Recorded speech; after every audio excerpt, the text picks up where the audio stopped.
on the air in 3, 2, 1. Welcome to the May 2022 edition of Hunt Camp Mail. Hopefully, all of you turkey hunters out there scored a turkey this year. I mean, I finally got lucky right before season closed this year, and I already had this thing in the borax for 3 weeks, and I took it out and completed my own custom turkey mount right here. Turned out pretty good, didn't it? It was a real nice, real grand turkey. If you watch some of the big turkey hunting channels on YouTube, it seemed like everybody really struggled this year. Even Matt Dale hunted for over 20 days in several different states, and he didn't even score until the season was about to close. So everyone agrees that for some unknown reason, the turkey breeding season was just about a month behind schedule this year. But it's crazy that the turkeys from California to Georgia acted exactly the same way. It was very odd. We're also coming out of the spring bear season. For those of you who live in states that have a spring bear season, I wish mine did.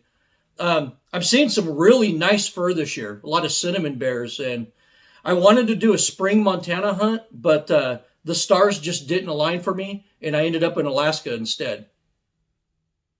I also did a 35 Whelen project rifle video this month. And I'm sorry, guys, that wasn't the video you've been expecting for a long time, but I wanted to get out more rifle build related content, which is also why I did a skim bedding video. This is the time of year where hunters start project rifles and load development before the fall hunting season arrives. My hunting with your wife video got some really unexpected feedback. It seems like most of you have no desire to hunt with your wives at all. And your hunting activities are a way to escape your marriages. Many of you don't even seem to really like your wives. The comments on that video really made me appreciate the relationship that I have with my wife. Also, for those of you who haven't ordered your shells for the next wing shooting seasons, you better order them right now. I put in an order with Boss in about January or early February, and I just got my shells 2 weeks ago. So shells are flying off the shelves already, so start getting your upland shells now. Well, that's enough small talk. Let's get to some amazed mail. Our first question is from Omar in Michigan. Omar wrote, I keep seeing shooters at the gun range using Windex to clean their rifles. They look like experienced guys who know what they're doing. Is Windex a good, cheap alternative to expensive gun cleaners? Like we're going to break out the Windex for this one. What you're witnessing is guys who just finished shooting ammunition that has corrosive primers. All World War II and most Cold War surplus ammunition had corrosive primers because those old corrosive primers were very reliable, stable, cheap, and they'd last forever in storage. But corrosive primers put salt deposits in the gun, which can quickly cause corrosion.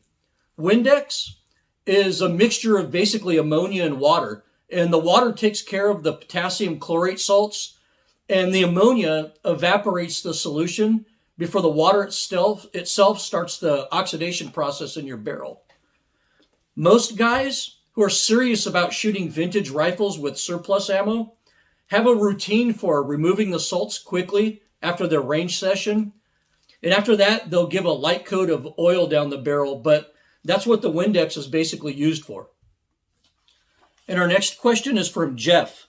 Jeff didn't say where he was from, but Jeff asked, do you find Barnes TTSX too hard? Do you have to shoot rifles with bigger bore diameter to compensate for the lack of expansion? Let's see if I really understood what you were asking here. You're saying, I basically think you're saying that the TTSX is basically too hard or too tough of a bullet. So you have to move up in diameter in order to get the bullet to expand. But the TTSX is basically a balancing act between mass and velocity. The more mass a bullet has, the more inertia it has. A bullet with more mass has a greater tendency to resist changes in its state of motion. As a result, mass helps a TTSX expand better because it tends to maintain speed better through a medium. This goes back to the concept of sectional density, and which is great, but it doesn't address bullet construction, which is a lot more important. A TTSX is designed to keep all of its mass as it travels through a medium, which makes it penetrate better than lead bullets do. But in order to do massive tissue damage with these bullets, the projectile must expand properly. To do this, a TTSX needs to travel into an animal with enough velocity to reliably expand that hard copper bullet. In the end, velocity is what makes the TTSX work. You don't need Weatherby velocities, but you generally need to make sure that your impact velocity is around 2,000 feet per second on impact in order for the TTSX to work as intended. As you can see, keeping the velocity up on impact is what's important with the TTSX, no matter what you shoot it out of. This is why the guys who insist on shooting animals at long ranges hate this bullet, and why the guys who actually stalk close to animals absolutely love this bullet. And our next question is from Jake from Southern California. Jake wrote, "Why is fly fishing apparently so much more effective at catching fish than other freshwater hook and line methods? I witnessed this firsthand on my Alaska trip this past July. Combat fishing with spinning reels on both banks of the infamous Ship Creek struggled to catch fish, while skilled fly fishermen and waders fished the same waters and slayed."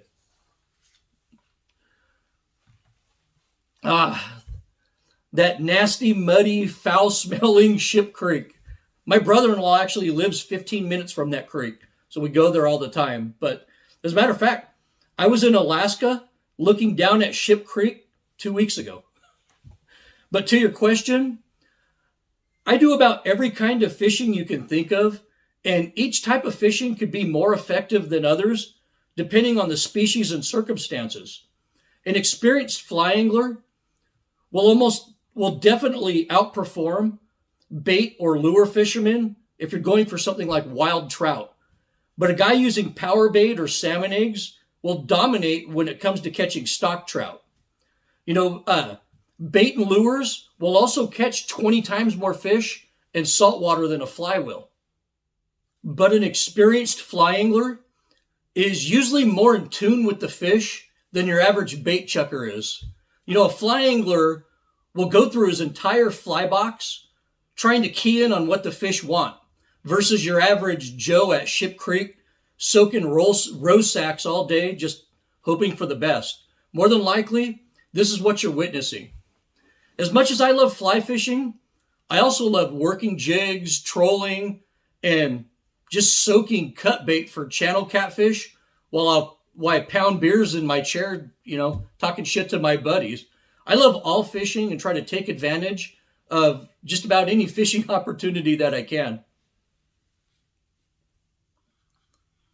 And our next question is from Eric from Edmonton, Canada. Eric wrote, "I watched your 35 Whalen build, which inspired me to send an old 270 out for a rebarrel to 35 Whalen. Luckily, we have an excellent local gunsmith. I also ordered a synthetic stock with a bedding block like yours. You mentioned skim bedding, and I keep hearing that term. What is skim bedding, and how do you do it? I also hear that bedding can make a rifle shoot worse sometimes." It's actually a good question. You were actually the third person to ask me about skim bedding this month, and I cut a lot of material out of that 35 Whalen rifle build to shorten the length of it. And one of those parts that I cut out was the actual skim bedding of that action. So I dug up that footage and put together a short skim bedding video just for you. It's up on my channel right now. Check it out. Now to your point, a good bedding job almost always makes a rifle shoot better. And a bad bedding job almost always makes a rifle shoot worse. You have two goals basically when bedding a rifle. First, you want to eliminate movement during recoil forces or during rough handling of the rifle. You know, that's front to back, side to side, and up and down. You want to eliminate that. And that's the first reason that we bed a rifle. And, you know, this is why we bed the recoil lug and some of the receiver channel walls so there's no movement there. You know, this is what most people think bedding is solely for, but that's only half the reason that we bed rifles. The second purpose of bedding a rifle, and arguably the most important purpose of bedding, is to eliminate torque forces on the receiver itself. Basically, this is when the receiver is flexed as the action screws are torqued. You know, this is why we bed the areas around the action screws and never torque the action screws while the bedding is drying. This is the main purpose of using surgical tubing or electrical tape to hold the action in the stock while the epoxy cures. Most amateur hobbyists don't pay attention to relieving torque stress, and their bedding jobs end up shooting worse than they did before. So yes, a bedding job that isn't done properly can make a rifle shoot worse. And our next question is from David from Los Angeles. David wrote, I just finished watching your April hunt camp mail, and I wanted to share that I was bummed not to hear the bullshit button. You like that, huh, David? I look forward to seeing you press the button and also the little animation that comes with it. Can you do me a favor and hit the bullshit button in the next hunt camp mail? Thanks. This is for you, buddy.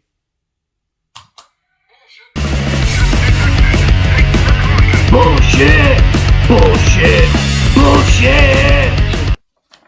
And our next question is from Dimitri. Dimitri wrote, I'm looking at purchasing a new rifle. I currently own an FN production Model 70 Extreme Weather in the caliber everyone loves to hate, 6.5 Creedmoor. I'd like to get a second rifle in a long action, like a 270 or a 30-06. My father has a beautiful old Sako in 270, and I'm really impressed with the quality of that rifle. So I'm debating between a current production Sako 85 or another Model 70. Well, that's a tough one. You know, it's a tough one because I like both rifles a lot. I like the safety and the stock design of the Model 70 better, but I like the barrel and trigger of the Sako 85 a lot better. You know, I like the feed and ejection system of the Model 70, but that Sako 85 has a much smoother action, I think. But I challenge you to Google Sako 85 magazine problems or Sako 85 ejection issues, and you'll see that the Model 70 has less reliability issues than the Sako does. But handle both rifles and pick the one you like the best. The Sako 85 is also kind of a quasi-controlled round feed rifle, and the Model 70 is what most consider to be a true controlled round feed. For a serious hunting rifle that's going to be abused or used for dangerous game, I'd take the Model 70 over the Sako just about any day, but you can't deny the beauty and smoothness of a Sako 85. And our next question is Bob from Kansas. Bob wrote, that turkey hunting video was awesome. You really showed the essence of what turkey hunters go through every spring. From henned-up toms to weather fronts to busted birds. You showed it all in that video in a way that no other video on YouTube ever has. Please make this a regular thing every spring. Well, thank you for the kind words, Bob, and for enjoying that video. You probably noticed if you've watched my channel for any amount of years that I don't do many hunting or fishing trip videos like I did on my old channel. They're a real pain to make and they get very few views.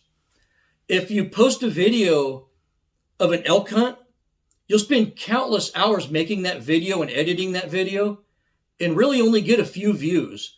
But if you make a video titled The Best Elk Rifle or the best elk cartridge. You'll get hundreds of thousands of views for a video that took very little effort to make. It just seems like people care more about gear than they do about actual hunting. So, an unboxing video that takes a half hour of effort to create will get 300 times more views than a video of some grueling 5-day backpacking hunt. Becca and I did that turkey hunting video because I got a lot of requests for it, but it turned out to be kind of a dud in the end. So unfortunately, I probably won't be doing any more turkey hunting videos in the future. We'll see. And our next question is from Gary from New York. Gary wrote, I was planning on buying a pre-64 Model 70 and having it rebarreled and restocked. I plan on this being the last hunting rifle I will ever buy, and a legacy rifle that can be handed down to my grandchildren. But a local gunsmith put doubts in my mind. He told me to build a rifle on the Model 700 receiver instead.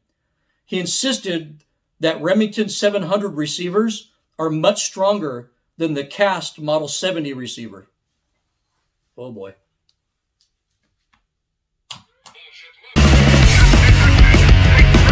Bullshit! Bullshit! Bullshit! Gary, you need to run away from that gunsmith. Like most modern gunsmith, he probably only knows how to bolt together Remington 700s, AR-15s, Glocks, and 1911s. Old school gunsmiths were master machinists and experts on the subjects of metallurgy, mechanical engineering, and firearms history. Your gunsmith is not in that category.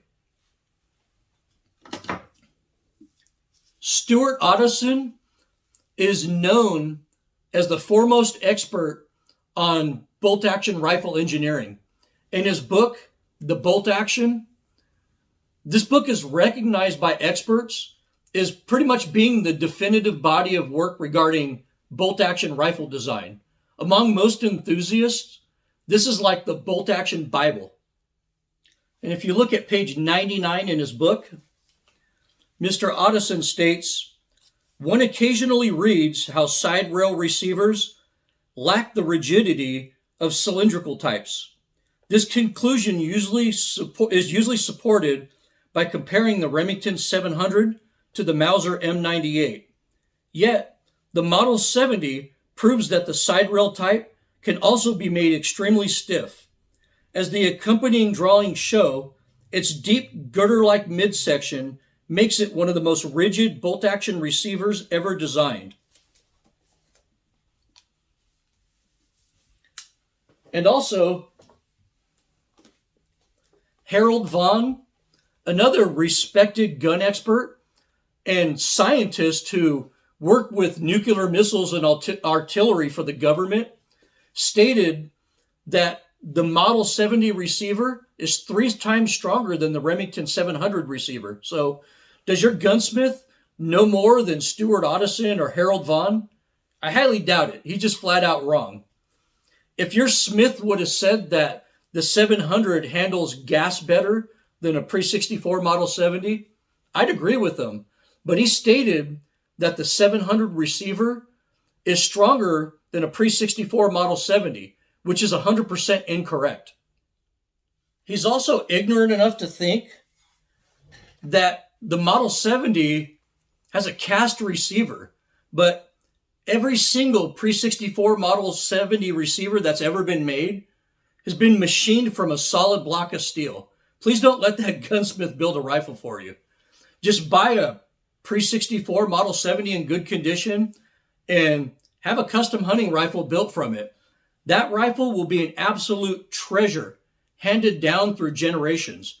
Your grandchildren will be the envy of every hunting camp that they ever show up to with Grandpa's gun. I know that because the same thing happens to me when I show up to hunt camp with my grandpa's old Model 70.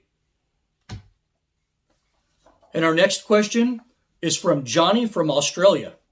Johnny wrote, I have just purchased a CZ 550 and 416 Rigby and intend to run 350 grain Barnes TSXs through it. Just wondering how I go about crimping these bullets.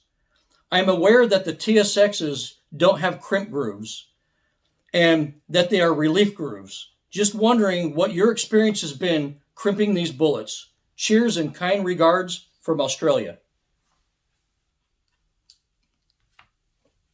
Well, Johnny, you're correct in assuming that those grooves really aren't designed to be cantilevers like on a normal bullet. They're what Barnes refers to as driving bands, and they're designed to reduce copper fouling and pressure. You know, if you choose to, you can crimp these in the driving bands if you want. You know, in fact, if you look at Barnes factory loaded ammunition, they crimp into the top groove on the bullet. So since Barnes does it, I don't see any reason why you couldn't do the same. Also, don't use the roll crimp feature on your seating die. Buy a Lee factory crimp die and use it for all your crimping in any cartridge. It gives you great control over crimping pressure, and it's much more consistent than a roll crimp. But you could crimp anywhere you want on that Barnes bullet. And our next question is from John. And I don't know where John's from. It's just John. John wrote, what do you think is the best twist rate for the 243 for 100 grain bullets? I have a Tika with a 1 in 10 twist, and it seems to handle the normal whitetail ammo well, but other ammo not so much. Also, what do you think is the sweet spot for bullet weight in the 243 for hunting deer? Well, John, most of those Remington rifles made in the mid-60s, since the mid-60s, are 1 in 9 twist, I believe, in 243. And Winchester kept using the 1 in 10 twist, and I know most other manufacturers did too. Most people claim that they really didn't see a difference with the bullets available at the time between the 1 in 9 and 1 in 10 twist. But today, most custom 243 barrels have a 1 in 8 twist, mainly because we use longer 6mm bullets nowadays. So don't think in terms of bullet weight with twist rates, think in terms of bullet length. With a 1 in 10 twist barrel, the 100 grain soft point bullets might stabilize fine, but a monolithic bullet or a burger bullet in the same weight class probably won't stabilize well. So if you want to shoot longer profile bullet designs in your Tika, you need to step down in bullet weight so you could shoot a shorter bullet. And this logic applies to any cartridge. To your second question about bullet weights for hunting deer with a 243, I definitely use the 100 grainers if that's what you want to hunt deer with. But I just don't like how slow the 100 grainers are out of a 243. If I want to shoot 100 grainers, you know, the 25-06 or the 257 Bob is where that bullet weight really starts to shine, in my opinion.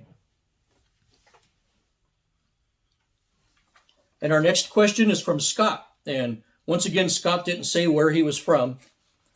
Scott asked a couple of questions. So to keep this video length down, I'm just going to pick the first one and answer it because they were both pretty deep questions. Scott wrote, in your 270 Win video, you discuss a quote from one of Jack O'Connor's books. The quote basically stated that the 270 is perfect for medium-sized game. Additionally, you stated that O'Connor had to shoot elk with multiple shots in order to kill the animals while using the 270. Could it be with modern bullet technology that the 270 is more effective at taking elk or other big game? Hypothetically, would O'Connor use the 270 Win more often if he had today's bullet technology, even though he enjoyed the 30-06? Well, Scott, what you need to understand is, yeah, the first half of Jack's hunting career, he did in fact hunt with some pretty crappy bullets. But what people don't understand is that Jack O'Connor started using the nozzler partition in the late 1940s, and he used that bullet for the next 30 years. So for half of Jack's hunting career, he was using a good bullet. Jack wasn't crippled by bad bullets or horrible powder, and old technology. He was using exactly what people use today. And honestly, I don't know why O'Connor had problems bringing down some moose or elk with one shot while he was using his 270. We weren't there to assess the situation. None of us saw his shot placement, the conditions he made those shots in, or the angle of the shot. Everything we say is just basically conjecture. But in the end, we have to credit Mr. O'Connor for being a very honest man. Other gun writers of his day would have never admitted to such things. Even most gun writers today would never admit things like that. But perhaps those ineffective results were early in Jack's life when he used poor bullets and lacked experience. Maybe later in life when he was using the nozzler partition and learned not to take risky shots, maybe the problem went away. Without being able to ask Jack O'Connor himself, we'll just never know.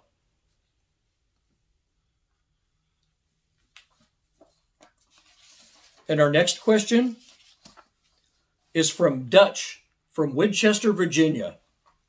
Dutch wrote, I've been a subscriber of your YouTube channel for some time and have enjoyed your videos very much. You are a fan of Leupold scopes for hunting, just as I am. I'm wondering if you have any experience with or opinion on the Leupold Humplex Reticle that they are now offering on a number of their scopes. I've seen some reviews that said the thick lines are still too thin for quick target acquisition in terrain that can have lots of dark features, such as heavy woods. I was thinking of giving the new Humplex a try, but in the wooded mountains and valleys of West Virginia, I'm concerned about losing the Humplex Reticle, especially in low light conditions. Well, Dutch, I haven't actually used the new Humplex Reticle in the field yet, so I'll reserve my final opinion on it until I actually use it. But for my viewers out there who've never seen it, I'll post a picture of it now.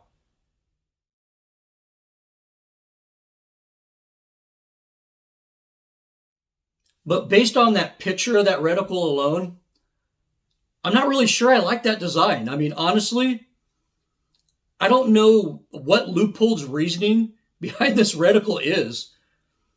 I mean, if I were you, I'd just get Leupold's standard duplex and be happy with that. It's a great reticle. As a matter of fact, I think it's the perfect hunting reticle. I think Leupold is probably missing the mark with the Humplex reticle. It seems almost the opposite of what a hunter would want. I don't get it.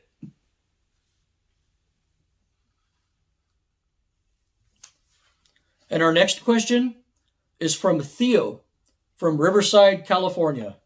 Beautiful Riverside. Of course, I'm saying that sarcastically, and you know that.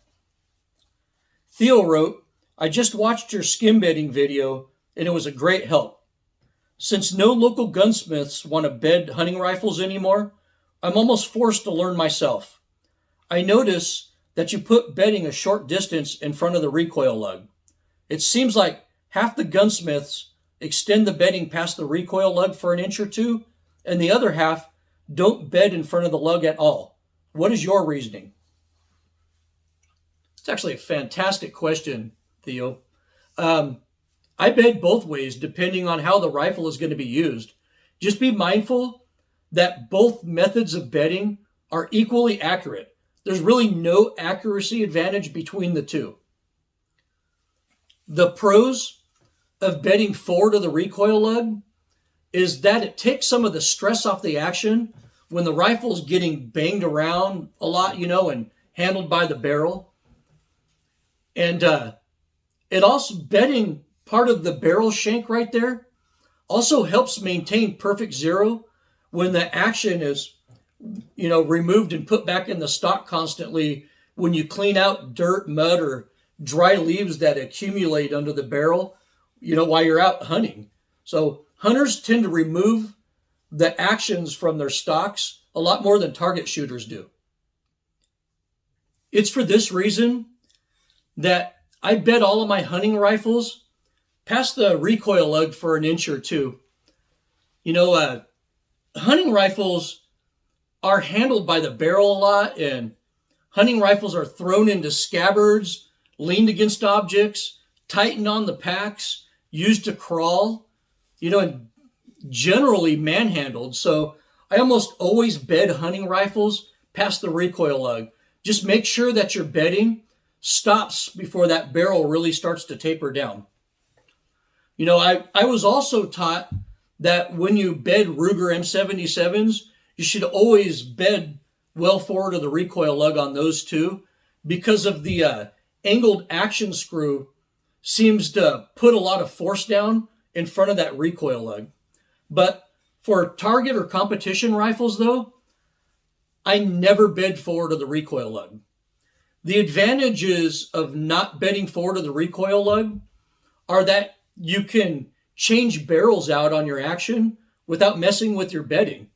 Also during high volume fire strings, barrel expansion won't cause as many accuracy issues because there's just nothing touching the barrel, not even on the shank.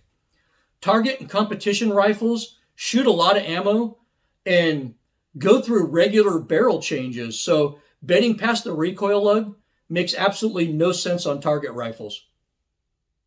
Most custom hunting rifle makers tend to bed past the lug, but none of the top bench rest shooters will do that. So both methods of bedding have their place, so I use both. And our next letter is from Mick from Australia. The bloke of the year. Mick wrote, the 25-06 rem, 270 Win, 280 rem, 30-06 spring, and the Dog's Mighty 35 Whalen. Who needs Nosler, PRC, and Creedmoor's Wanker pack cartridges when you have these tried and true legends? You just ruined it for me, Mick. From now on, every time I see a Nosler or PRC or Creedmoor cartridge, I'm going to be thinking to myself, hey, those are Wanker cartridges. And our next question is from Lisa from Nevada. Love getting questions from the ladies. Lisa wrote, I watched your video on getting your wife to hunt. You might be one of the first men I've ever seen that understands women. Well, hardly, but thanks for the compliment. I'm sure your wife had some input as well. As a woman, I'll even admit that your golf instructor analogy is very true. My husband's did the things you described to get me into hunting and fishing, and we have a great relationship because of it. After browsing some of the video comments, I see why most men struggle with this. I wonder if their wives know that they hate spending time with them. It is very sad. Well, honestly, Lisa, Becca and I were a bit surprised by many of those comments ourselves. You probably noticed that I deleted a few comments that guys put on there speaking about their wives falling victim to unfortunate hunting accidents. If you value your time away from your wife more than you value your time with her, your relationship is a zero-sum game. And if that's the case, I urge you to reevaluate your relationship and make things better. And our next letter is from Scott from Merced, California. Scott wrote, I love looking at all your Leupold, SMB, and Night Force scopes in your videos. Unfortunately, I'm a poor hunter and need to pinch pennies in order to live. I would never waste my money on a cheap China scope, so I need the best quality scope I can get for under $500. That's all I can afford. What do you recommend? I feel you, Scott. I've been in the same boat that you're in for a lot of my younger years. Just because you can't afford high-priced gear doesn't mean that you can't enjoy hunting and shooting. So don't believe it if anybody tells you that. But I'm glad you want to buy the best that you could possibly afford. Be mindful that all of the Bushnell, Vortex, and Buroscopes in that price range are going to be China specials. And I know you're trying to stay away from that, and I respect that. And you stated, and since you stated that you don't want any Chinese scopes, that takes most scopes in that price range off the table. You also didn't say if you were hunting or target shooting, so I'll cover scopes for both of those. For hunting, look no further than Leupold's VX Freedom series of scopes, which are no frills hunting scopes with good glass, that lifetime Leupold warranty, and it's put together by American workers. This isn't a China special. These are great budget scopes, and you can get the VX Freedom in a 4 to 12 by 40 with side focus and CDS dials on it for less than $500. And that scope also has some of the most generous eye relief I've ever seen on a scope. So I really love that VX Freedom. And for a target or a tactical scope, look no further than the SWFA scopes.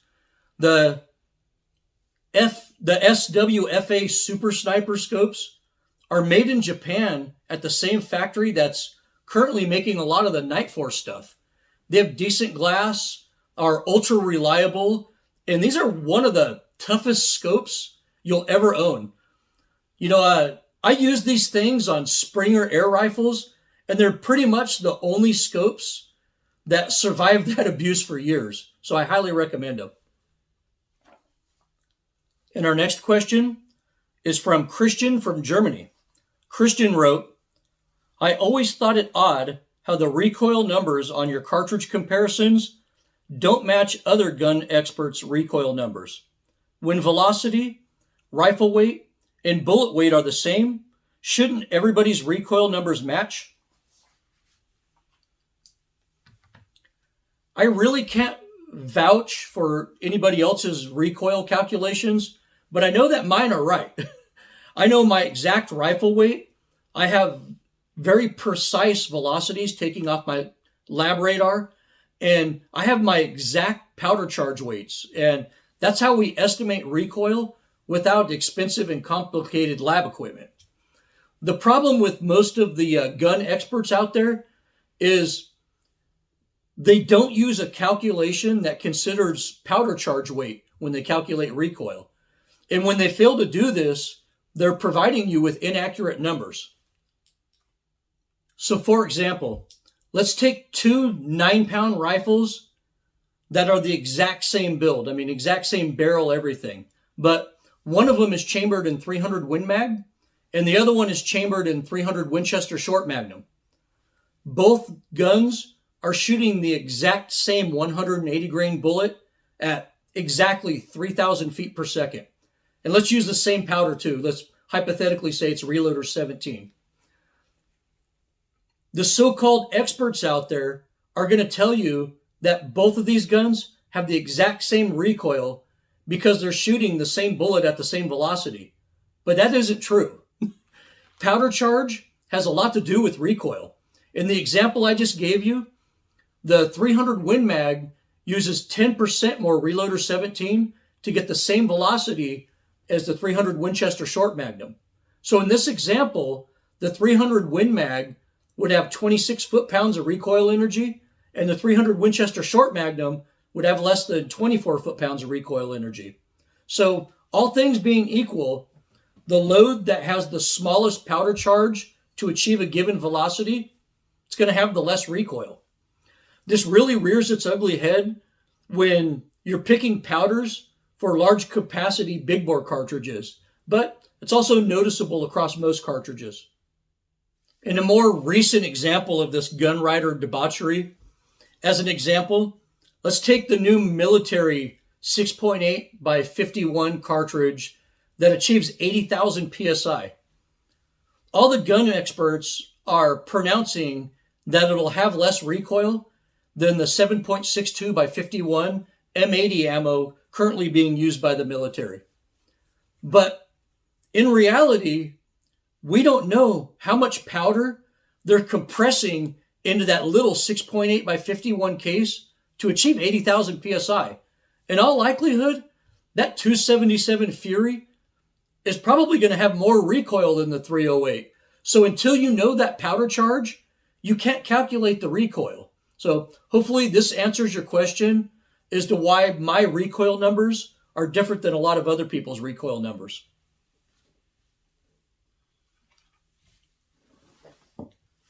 And our last question is from Dan in Gilbert, Arizona. Dan wrote, I think I've heard you mention every rifle out there except Howa. I'm looking at stocking up on a few cheap 1500s to keep at my cabin. What's your opinion on Howa? You know, out of all the super cheap hunting rifles on the market, the Howa is the best in my opinion. It has a 3-position safety, a decent 2-stage trigger, and an awesome M16 style extractor on the bolt. It also has a beefy machined in recoil lug that's going to handle any recoil you throw at it. And it comes in 3 actions, and I really like that Howa 1500 mini action a lot.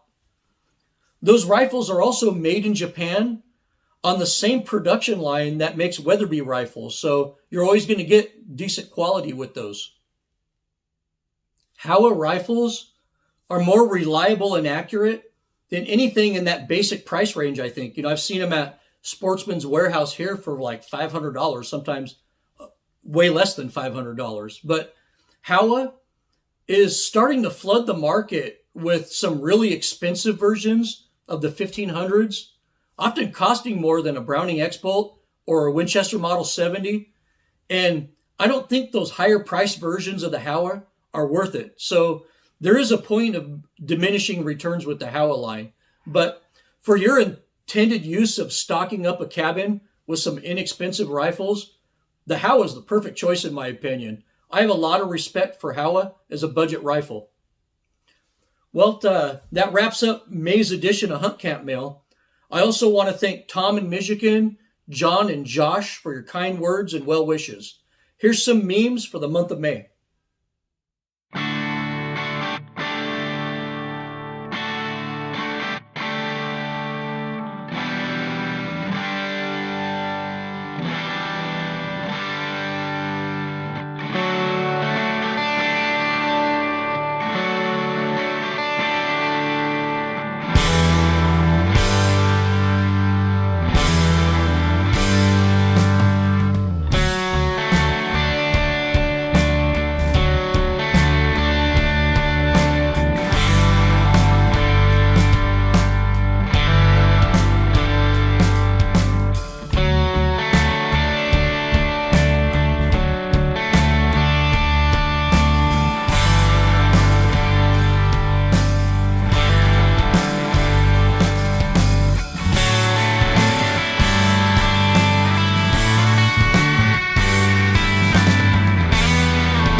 I have some really thought-provoking videos scheduled for June, including a video that explores the ethics of long-range hunting. I also have a highly requested rifle review video coming next month. So subscribe and stay tuned to those videos in the coming weeks. You can reach me with any questions or comments at desertdogoutdoors@gmail.com. As always, thank you for watching and good hunting.